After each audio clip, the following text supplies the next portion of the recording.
I know for sure some of you read the title of this video and immediately thought, why such a hard-hitting, zero empathy, unyielding, heavy-handed take? Probably not in those exact words, but maybe pretty close, yes? Well, hold on to your seats because this one will be more like a roller coaster of hard truths. So if you've followed anything Boogie2988, you perhaps know he had a documentary about him released recently, about a month ago.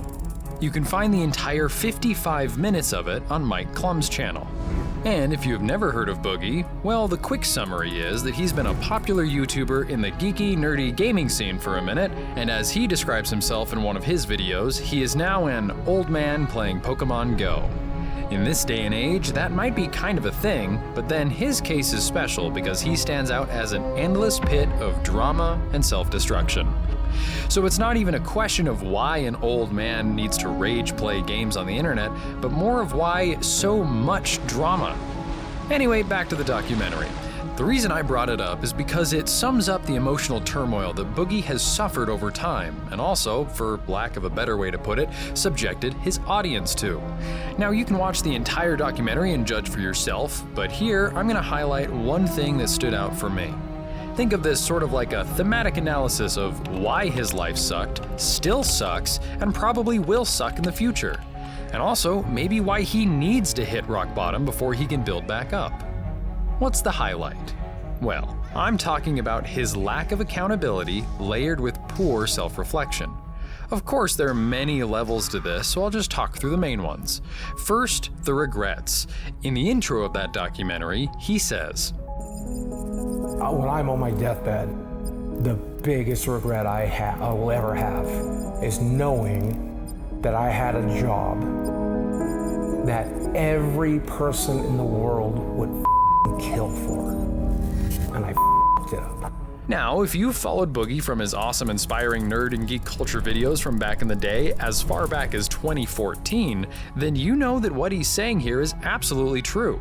He used to have a great crowd, over 1 million subscribers, and I don't think he ever appreciated where he was career-wise at the time.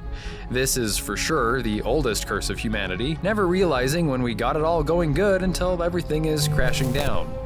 Anyway, for Boogie, the regret feels more like the other numerous unfruitful monologues that could be argued as being manipulative to his audience, meaning he is doing the same thing he has always done, emotionally burdening them. I just listened to that bit and thought, what are the chances the regret is as genuine as the therapy sessions, or getting swatted, or any of the other sketchy things from his personal stories? Regardless, the second level is that besides not appreciating his career when it was at its peak, he became his own nemesis. And I'm speaking mainly of his insane habit of splattering sob stories all across his content to the point that he took the thriving career and just buried it. And let's just dwell on that for a bit, because it carries the essence of this whole video. Initially, part of what attracted people to Boogie was his charming and self-aware content, and I dare say, relatable and realistic. Like this video, for example, where he talked about growing up poor and how this made him frugal and careful with finances. I grew up poor, but otherwise every single dime, every single penny goes into the bank, because I don't ever want to live that way again. I mean, everyone likes that kind of stuff. That video is from 11 years ago, and in the comments you can tell people loved him. One fan even directly said, "I can see why you're so popular, you're a very inspirational man." And this other video where he talked about how much he got paid from YouTube, about $100,000 per year. And only in the last 4 or 5 years have I brought in enough income to make my family, quote unquote, rich. He was Mr. Transparent. I obviously do paid promotion occasionally with Loot Crate and then recently Glasses USA, and a lot of channels do that. He made a bunch of older storytime videos that were hits, including talking about what it was like being obese, why he got into gaming, etc. You get the point. He talked about anything and everything. However, it was the ones that were misses that rubbed his audiences the wrong way. And part of the reason why I actually think he deserves rock bottom is because he never learned from them. Okay, let me phrase it this way.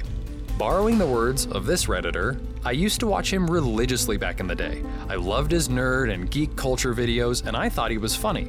I feel he's grifting people now, though.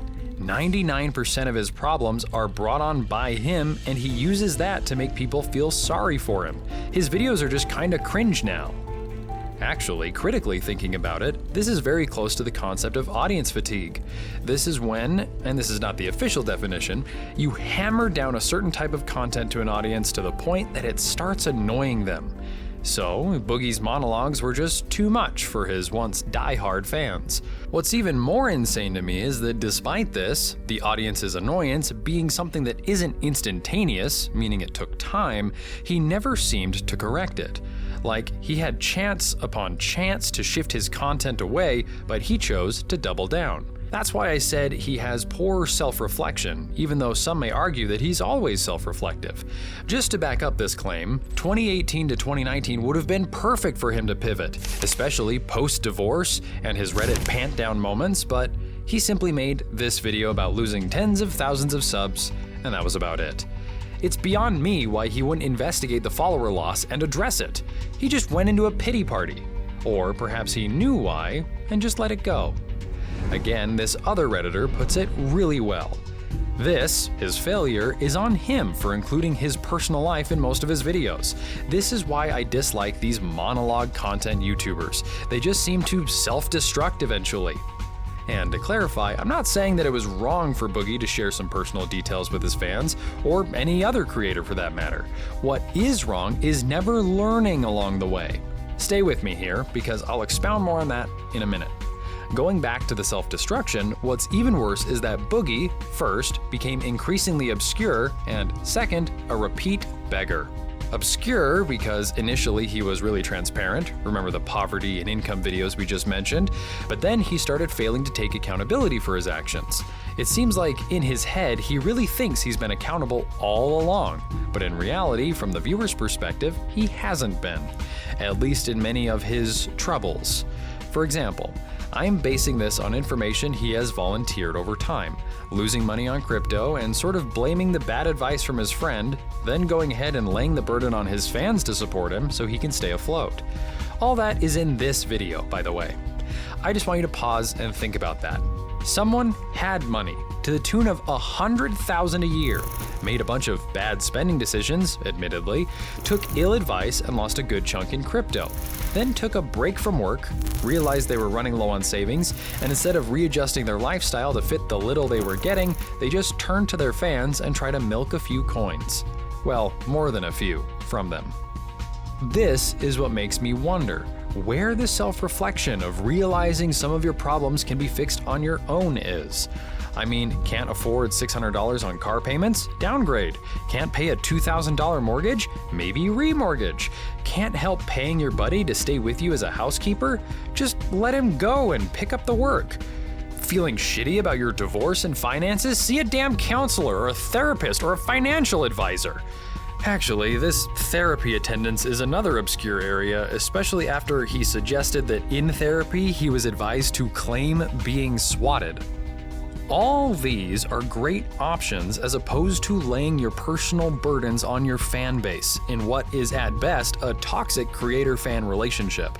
I feel like I have to reiterate that the biggest problem here is a man who seems to never learn from his actions, avoids accountability, and fails self-reflection. So what happens then is a cycle that spirals to nothingness. This is what makes it appropriate to think that unless Boogie actually hits rock bottom and learns from his mistakes, it's always going to be a we effort to fix his messes. And I'm saying all this from a point of love, of supporting his rise.